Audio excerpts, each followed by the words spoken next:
Dan saudara, kita beralih ke informasi selanjutnya. Memperingati Hari Perawat Nasional, Dewan Pengurus Daerah Persatuan Perawat Nasional Indonesia atau PPNI Nagan Raya melakukan aksi bagi masker ke pengguna jalan serta pasar di kawasan Simpang Pet Nagan Raya. Aksi ini juga sekaligus sebagai upaya memutus mata rantai penyebaran COVID-19. Hari Perawat Nasional yang jatuh pada hari ini 17 Maret diperingati dengan aksi bagi masker oleh para perawat di Nagan Raya.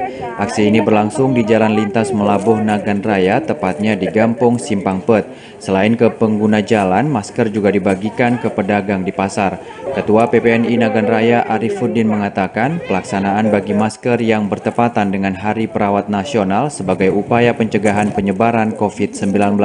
Mengingat pentingnya penggunaan masker saat beraktivitas untuk memutus mata rantai COVID-19. Pembagian masker juga dilakukan di sejumlah titik lain seperti di Kecamatan di Darul Makmur dan Kecamatan Betung, Kecamatan Senagan. Pada hari ini kita akan mensosialisasikan kepada masyarakat pentingnya memakai masker untuk pencegahan COVID-19 sehingga cepat terselesaikan di Kabupaten Nagan Raya. Pada peringatan Hari Perawat Nasional, PPNI juga melaksanakan kegiatan lain seperti upacara Hari Perawat dan pemberian penghargaan ke Bupati Nagan Raya. Dari Nagan Raya, Aziz Saputra, TVRI melaporkan.